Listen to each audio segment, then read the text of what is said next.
योगीराम सूरत कुमार, योगीराम सूरत कुमार, योगीराम सूरत कुमार जय गुरुराय।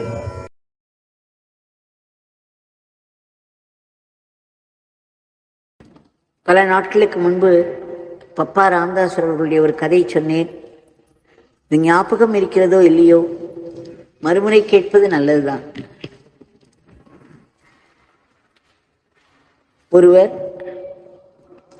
ஒரு மாணவன் ஒரு குருவை தேடி கொண்டிருந்தான். பிறகு ஒரு சாது மகாத்மாவை சென்று அடைந்து, நான் கடவுளை காண வேண்டும், கடவுளை நெருங்குவதற்கு ஒரு வழி சொல்லிக் கொடுங்கள் என்று பவ்யமாக கேட்டார். உடனே இந்த குருநாதர் சொன்னார், அப்பா, உனக்கு நான் ஒரு மந்திரம் தருகிறேன், ஒரு நாமம் தருகிறேன், அந்த நாமத்தை சொல்லிக்கொண்டே இரு. அத்தோடு நீ இங்கு என்னுடைய வீட்டிலும் நீ சேவை செய்ய வேண்டும், நான் சொன்ன சேவைகளை எல்லாம் நீ செய்ய வேண்டும் என்று சொன்னார். இந்த கேட்ட மாணவனுக்கு அது மிகவும் எளிதான ஒன்றை அவர் சொல்வதாகப்பட்டது. ஆனால் நாம் எது ஒன்றும் சிம்பிளாக, எளிமையாக நமக்கு வந்து சேர்ந்தால் அதை நாம் மதிக்க மாட்டோம். தேடி தேடி கண்டுபிடிக்க முடியாதபடி எட்டி நிற்கும் ஒன்று வஸ்துவை எண்ணி எண்ணி ஏங்கோம். ஆக இது இயல்பு. அவருக்கு, இந்த மாணவருக்கு தோன்றியது, இந்த சாது மகாத்மாவிடம் வந்தோம், இவர் ஒரு இறை நாமத்தை கொடுக்கிறார், பிறகு இங்கே என்னுடைய வீட்டிலேயே நீ வேலை செய்து கொண்டிரு என்று சொல்கிறார். இது மிகவும் சிம்பிளாகப்பட்டது. அவர் எதையோ எதிர்பார்த்து வந்திருந்தார். பிறகு அவர் நினைத்தார், இது என்னுடைய குரு அல்ல என்று சொல்லி கிளம்பிவிட்டார்.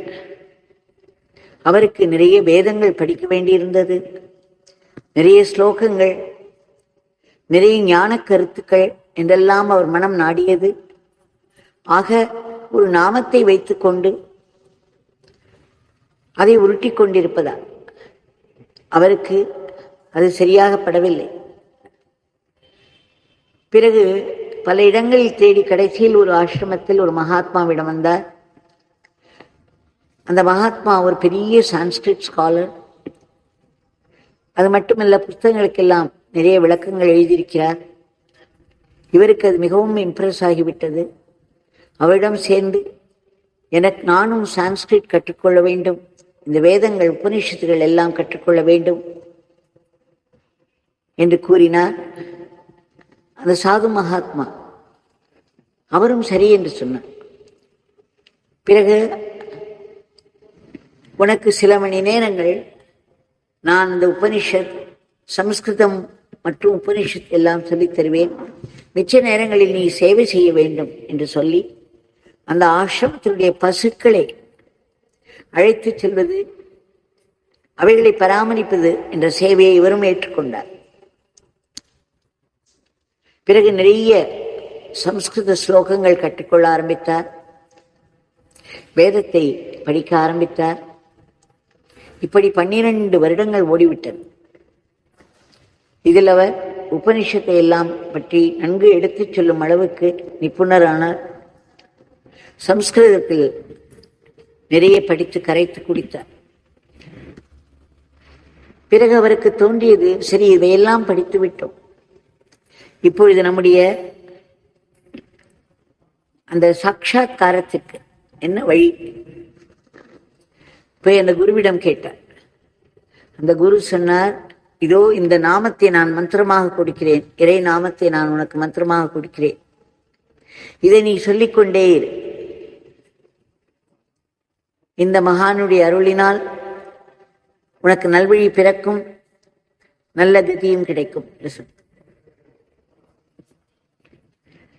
இவருக்கு என்னவோ போல் ஆகிவிட்டது. 12 வருடங்கள் சமஸ்கிருதம் படித்தோம், உபனிஷத்துகள் எல்லாம் படித்தோம், பகவத்கீதை படித்தோம், ஏதோ சிறிதளவு ஆசிரம பசுக்களை நாம் பார்த்து கொண்டோம்.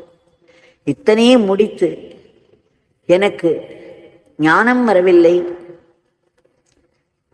இந்த ஞானம் வருவதற்கு என்ன வழி என்று இவரிடம் கேட்டால், முதலில் சென்ற ஒரு சாது மகாத்மா சொன்னாரே, இந்த நாமத்தை சொல்லிக்கொண்டே இரு, உன்னால் முடிந்த சேவையை செய்து கொண்டே இரு. அதைத்தான் இவரும் சொல்கிறார்.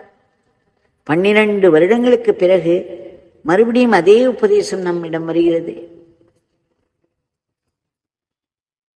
அப்பொழுதுதான் அவருக்கு தெரிந்தது, முதல் சாது மகாத்மா சொன்னதும் இதுதான். அதை உடனடியாக கேட்டு இந்த 12 வருடங்கள் அவர் அதை பிராக்டிஸ் செய்திருந்தாரானால் எப்பேற்பட்ட ஒரு உயர்நிலையை அவர் எழுதி இருக்கலாம்.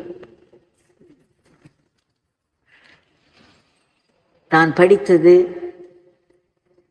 சம்ஸ்கிருதம் கற்றுக்கொண்டது எல்லாமே வீண் என்று உணர்ந்தார்.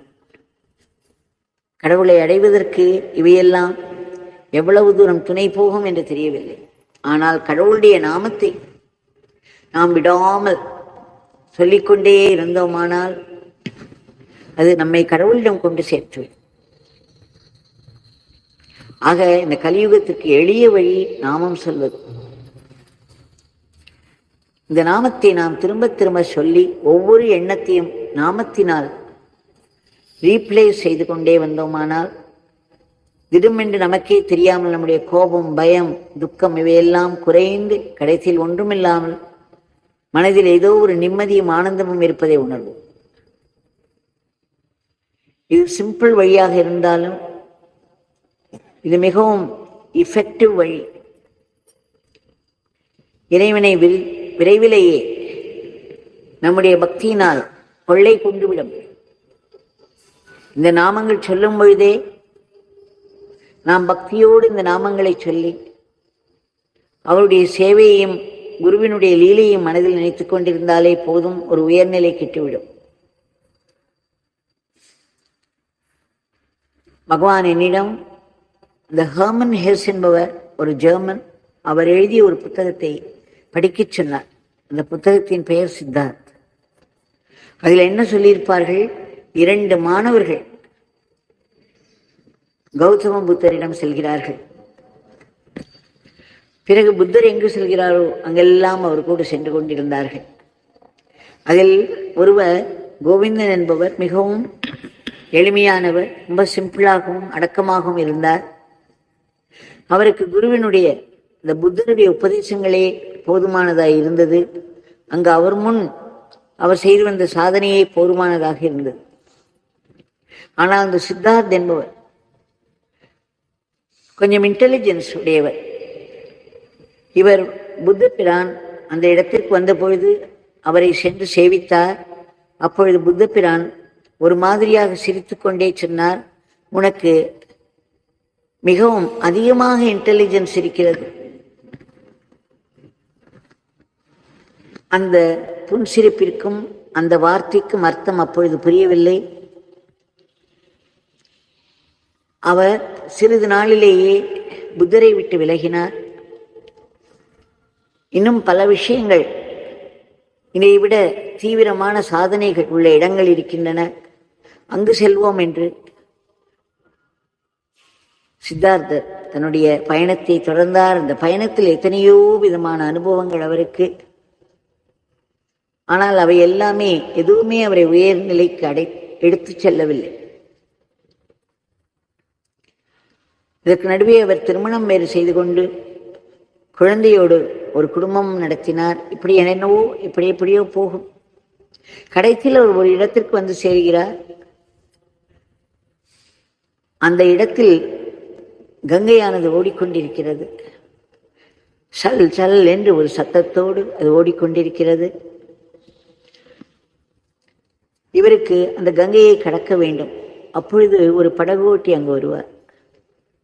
அந்த படகு ஓட்டி மிகவும் அமைதியாக இருந்தார், நிதானமாக செயல்பட்டார்.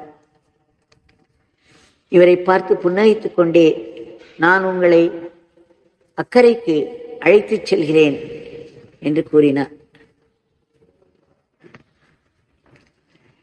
பிறகு இவர் இந்த போட்டில் ஏறி செல்லும் பொழுதுதான் சிறிது சிறிதாக அவருக்கு அந்த உணர்வு வந்தது. இந்த படகோட்டி வேறு யாரும் இல்லை, ஆரம்ப காலத்தில் இவரோடு இருந்த இவருடைய நண்பர் கோவிந்தன் தான். ஒரு பெரிய நிலையை எய்தியிருந்தார். ஆனால் சித்தார்த்தரோ, அதாவது இந்த நாவலில் வரக்கூடிய இந்த கேரக்டர் சித்தார்த், அவர் புத்தரிடமிருந்து விலகி எங்கெங்கோ போய் எப்படி எப்படியோ அடிபட்டு ஏதேதோ அனுபவங்களை எல்லாம் பெற்று கடைசியில் இந்த இடத்துக்கு வந்த பொழுது தான் வாழ்க்கையினுடைய முக்கியமான சாதனையை மிஸ் பண்ணி விட்டோம் என்ற உணர்வு ஏற்படுகிறது. கோவிந்தனை பார்த்தால் அவர் ஏதோ ஒரு பெரிய நிலையை எட்டிவிட்டது போல் இருந்தது. அதன் பிறகு இவர் அங்கும் இங்கும் செல்வதை விட்டார். அந்த கங்கையின் அந்த கரையிலேயே உட்கார்ந்து கொண்டார். தன்னுடைய மனம் முழுவதும் அந்த கங்கையினுடைய சலசலவென்று ஓடும் அந்த சத்தத்தில் செலுத்தினார். அந்த ஒருமுகப்பட்ட மனது, பக்குவப்பட்ட மனது இப்பொழுது எதை பிடித்துக் கொள்ள வேண்டுமோ அதை பிடித்துக் கொண்டது. சிறிது சிறிதாக அவருடைய மனம் அமைதியுற்றது. ஒரு ஆழ்ந்த நிலைக்கு அவரால் செல்ல முடியும். ஆக இந்த கதையின் மூலம் பகவான் என்ன சொன்னார்? ஒரு மிகவும் எளிமையான ஒரு வழியை குருநாதர் சொல்லித் தருகிறார். அதை உட்கார்ந்து பயிற்சி செய்வதுதான் முக்கியம். குருநாதரிட்ட சேவையையும் குருநாதர் கொடுத்த நாமத்தையும் நாம் சொல்லிக் கொண்டிருந்தால், ஒரு இடத்தில் அமர்ந்து சொல்லிக் கொண்டிருந்தாலே போதும். இது மிகவும் எளிமையானது, பயிற்சி செய்ய வல்லது. ஆனால் சிறிது காலத்துக்கு பிறகு நம்முடைய மனதில் உள்ள விகாரங்கள், வாசனைகள் எல்லாம் எழும்ப ஆரம்பித்துவிடும். மனம், அதுவும் இன்டெலிஜென்ட்டாக நாம் இருந்தோமானால், ஒரு அறிவு ஜீவி போல் இருந்தோமானால், இதைவிட இன்னும் சிறந்த மார்க்கங்கள் இருப்பது போல் தோன்றும். யாராவது ஒரு இடத்தில் உட்கார்ந்து தியானம் செய்து கொண்டிருந்தார், எப்பேற்பட்ட தியானம் இது, இதை நாம் மிஸ் பண்ணிவிட்டு இந்த நாமத்தை சொல்லிக் கொண்டே உட்கார்ந்திருக்கிறோமே என்று தோன்றும். வேறு இடங்களுக்கு சென்றால் அங்கு பயிற்சி செய்பவர்கள் எல்லாம் உயர்ந்த நிலையில் இருப்பது போல் தோன்றும். அந்த பயிற்சிகள் எல்லாம் தான் சொல்லும் நாமத்தை விட சிறந்தது என்று தோன்றும். இப்படி மேலே மேலே அவர்கள் மிஸ்கைட் ஆகி பல இடங்களுக்கு சென்று பலவிதமான அனுபவங்களை பெற்று கடைசியில் மனம் ஒரு பக்குவ நிலைக்கு வரும்.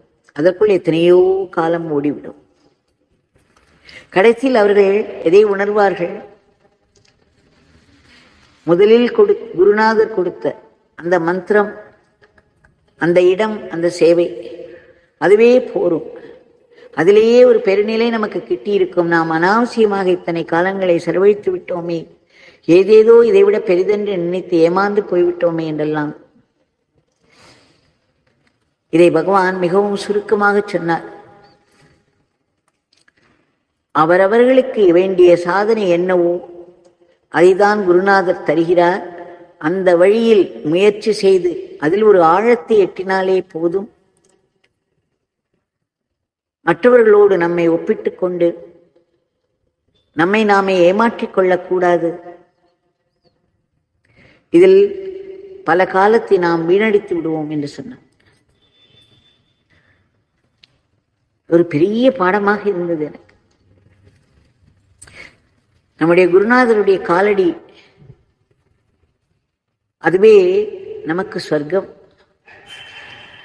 அந்த காலடியில் அமர்ந்து அவர் கொடுத்த நாமத்தை சொல்லிக்கொண்டு அவருக்கு உரிய சேவைகளை நாம் செய்து கொண்டிருந்தாலே போதும். இதைவிட ஒரு உயர்ந்த தவம் வேறில்லை. பகவான் சொல்வார், ரொம்பவும் புத்திசாலியான ஒருவருக்கு குருநாதருடைய தாமரை பாதங்களும் அவர் கொடுத்த மந்திரமும் போரும். புத்தி குறைவானவர்களுக்குத்தான் இந்த புத்தகம் படிக்க வேண்டும், அந்த புத்தகம் படிக்க வேண்டும், இந்த இடத்திற்கு சென்று இந்த தியானம் செய்ய வேண்டும், அந்த இடங்களுக்கெல்லாம் போய் அந்த அனுபவங்களை பெற வேண்டும் என்று பலவிதமாக யுக்திகள் தோன்றிக்கொண்டே இருக்கும் என்று சொல்வார். ஆரம்பத்தில் நான் நினைத்திருந்தேன், பல புத்தகங்களை படிப்பது, பல இடங்களுக்கு சென்று பல அனுபவங்களை பெறுவதெல்லாம் ஒரு இறை வாழ்க்கை என்று, பெரிய சாதனைகள் அவையெல்லாம் என்று நினைத்திருந்தேன். ஆனால் பகவான் சொன்னதோ அதற்கு முற்றிலும் மாறாக இருந்தது. அதிக புத்திசாலி ஒருவன் விரைவிலேயே புரிந்து கொள்வான், குருநாதருடைய தாமரை பாதங்களும் குரு தந்த அந்த நாமமும் போதும் என்று அவன் எல்லாவற்றிலும் மிக விரைவாக செல்லக்கூடிய அந்த பாதையை அவர் பிடித்துக் கொள்வார். இதை நாம் திரும்ப திரும்ப மனதிற்கு கொண்டு வருவோம். நாம் நாமத்தை சொல்லிக்கொண்டே இருந்தால் போர் அடிக்கத்தான் செய்யும். ஒன்றையே நாம் சதா ரிப்பீட் செய்து கொள்வது நம்முடைய மனதிற்கு ஒவ்வாது. அதற்கு புதிதாக ஏதாவது புதுமையாக நடந்து கொண்டே இருக்க வேண்டும். அது மட்டுமல்ல, வெரைட்டிஸ் வேண்டும். அவையெல்லாம் நமக்கு மிகவும் அட்ராக்டிவாக தோன்றும். நாம் செய்து கொண்டிருக்கும் சாதனையோ அல்லது சேவையோ சாதாரணமாக தோன்றும். பகவானுடைய இந்த கூற்றை ஞாபகத்தில் வைத்துக் கொள்வோம். The most intelligent, for the most intelligent, the holy lotus feet of the Guru and the mantra given by the Guru will do. It is for the less intelligent that all those books, Yoga Vasishtam, Bhagavad Gita and the like,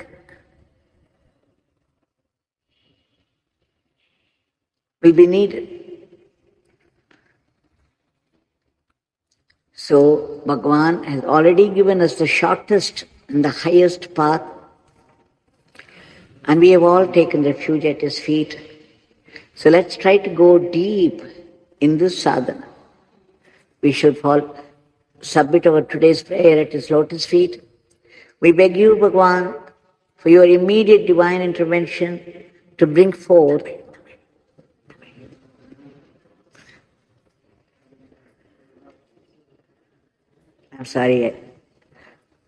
ஆங்கிலத்திலேயே கூறிக்கொண்டு போய்விட்டேன். இது தமிழில் சொல்ல வேண்டிய நேரம். ஆனால் நம்முடைய பகவான் கொடுத்திருக்கும் அந்த எளிய பாதை, அவருடைய நாமமும் அவர் கொடுத்திருக்கும் சேவையுமே நமக்கு வாழ்க்கையின் தவம், அதுவே வாழ்க்கையின் பயன். அதிலேயே நாம் திருப்தி அடைவோம். அது நம்மை கொண்டு ஒரு பெரிய நிலைக்கு விட்டுவிடும். வேறு எதையும் நாம் நினைத்து மற்றவர்களோடு நம்மை ஒப்பிட்டு கொண்டு நாம் ஏதோ சாதாரணமான ஒரு சாதனை செய்வதாக நினைத்துக் கொள்ளக்கூடாது. இன்றைய பிரார்த்தனை, பகவான் தங்களிடம் மீண்டும் மீண்டும் வேண்டிக் கொள்கிறோம். தாங்கள் பெரும் கருணையோடு குறுக்கிட்டு இந்த உலகத்தின் போக்கை முற்றிலும் மாற்ற வேண்டும். இன்றைக்கு உலகத்தில் வன்முறை தலைவிரித்து ஆடிக்கொண்டிருப்பதை பார்க்கிறோம். மனம் பதைபதைக்கிறது. தாங்கள் இந்த பிரபஞ்சத்தின் நாயக்கனாக இருக்கிறீர்கள். இங்கு அமைதி, சமாதானம், ஒற்றுமை, ஒழுங்கு, கட்டுப்பாடு, நல்லிணக்கம் இவற்றை எல்லா மக்களுடைய வாழ்க்கையில் கொண்டு வந்து அவர்கள் ஒரு தார்மீக வாழ்க்கை, இறைவனின் நினைப்போடு இறை நாமத்தோடு வாழ வேண்டும். ஏற்கனவே நடந்து கொண்டிருக்கும் வன்முறை போர்கள் எல்லாம் தாங்கள் நிறுத்தி அமைதியும் சமாதானத்தை நிலவச் செய்ய வேண்டும். இந்த உலகத்தில் உள்ள அத்தனை நாடுகளையும் தாங்கள் ஆசீர்வதித்து யாருடைய மனதிலுமே பகைமை உணர்ச்சி எழாமல், போர் என்ற எண்ணமே எழாமல் இருப்பதற்கு அருள வேண்டும். தினம் தினம் என்று நம்மை தாக்கும் கொடிய நோய்கள், வன்முறை மிக்க இயற்கையின் சீற்றங்கள், கோர விபத்துக்கள் இவற்றை கட்டுக்குள் வைக்க வேண்டும். மக்கள் மனதிலும் எதிர்மறை எண்ணங்களை எல்லாம் அழிக்க வேண்டும். உயர்ந்த சிந்தனைகளால் தாங்கள் அவைகளுக்கு கொடுக்க வேண்டும். எந்த நாட்டைச் சேர்ந்தவர்கள் ஆனாலும் சரி, எந்த மதத்தை தழுவினவர்கள் ஆனாலும் சரி, எல்லோருமே கர்ம விதிக்கு உட்பட்டவர்கள்தான். ஏதேதோ துன்பங்களில் சிக்கி உதவியின்றி பாதுகாப்பின்றி தவித்து வருகிறார்கள். இந்த கர்ம விதியானது இறைவனுடைய நீதி. அதை நாம் விலை கொடுத்து வாங்க முடியாது, பதவியினால் அடக்க முடியாது. அப்பேற்பட்ட ஒரு துல்லியமாக கடுமையாக செயல்படும் ஒரு விதி அது. இயற்கையின் நியதி, இறைவனின் நீதி. ஆனால் இதற்கும் மேலே நமக்கு காரணமற்ற கருணை என்ற ஒன்றை பகவான் சொல்லியிருக்கிறார். கடவுளுடைய பேர் அன்பினால், அவருடைய தயாள குணத்தினால் இந்த காரணமற்ற கருணை அவரிடம் சுரக்கும். நாம் வேண்டிக் கொள்வோம் அவரிடம், இந்த உலகத்திலே துன்பங்களில் சிக்கி உதவியின்றி பாதுகாப்பின்றி தவித்துக் கொண்டிருக்கும் அத்தனை பேருக்கும் தங்களுடைய கருணை எட்டி அவர்களுக்கெல்லாம் ஒரு மேன்மை வர வேண்டும். சுயநலமின்றி மற்றவர்களுக்காக உழைத்துக் கொண்டிருக்கும் ஆத்மாக்களுக்கு இந்த பழி பாவங்கள் இது முற்றிலும் விடுபடல் வேண்டும். நாட்டின் பொருளாதாரத்துக்கு ஒரு பெரிய ஏற்றத்தை தந்து நாடு பல துறைகளிலும் மிகச் சிறப்பாக முன்னேறி உன்னத நிலையில் விஸ்வகுருவாக இருந்த இந்த உலகத்தையே தர்மத்தின் வழியில் நடத்தி செல்ல வேண்டும். தங்களுடைய திவ்யமங்கல நாமத்தை நாங்கள் இடைவிடாது சொல்ல வேண்டும், ஆனந்தமாக சொல்ல வேண்டும்.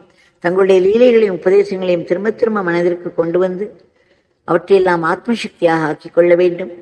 தங்களுடைய கைகளிலே நாங்கள் சாத்வீக கருவிகளாக மட்டுமே இயங்க வேண்டும். தப்பித்தவரை கூட ராட்சச கருவிகளாக ஆகிவிடக்கூடாது. எங்களுடைய அன்றாட வாழ்க்கையை தங்களுக்கு அர்ப்பணமாக நாங்கள் செய்து வர வேண்டும். மாயையின் பிடிக்குள் சிக்கிவிடக்கூடாது. தங்களுடைய பேரானந்த பிரம்மானந்த நிலை எங்களுக்கும் கிட்ட வேண்டும் என்று வேண்டிக் கொள்கிறோம். ஆனால் அதற்கு எங்கள் மனம் முற்றிலும் தூய்மையாக வேண்டும் என்று தெரியும். எங்களுடைய மனதிலே இப்பொழுது ஆசா பாசங்கள் மண்டி கிடக்கின்றன. உலக ஆசைகள் நிரம்பி இருக்கின்றன.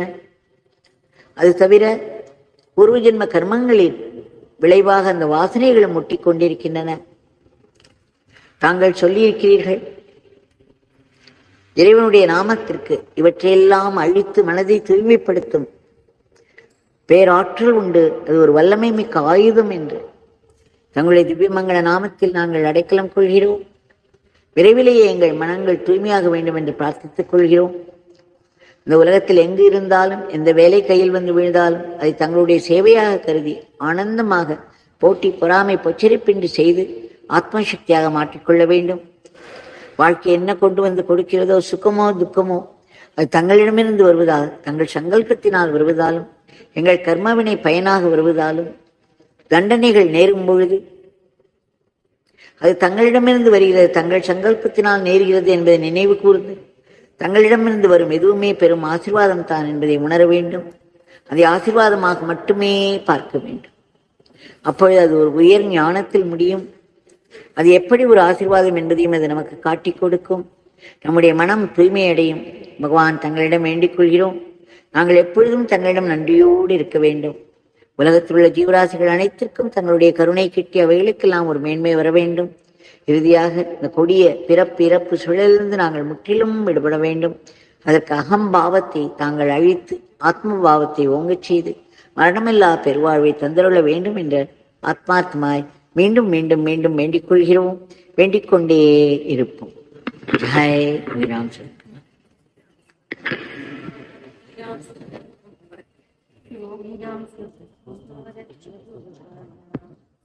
योगी राम सूरत कुमार, योगी राम सूरत कुमार, योगी राम सूरत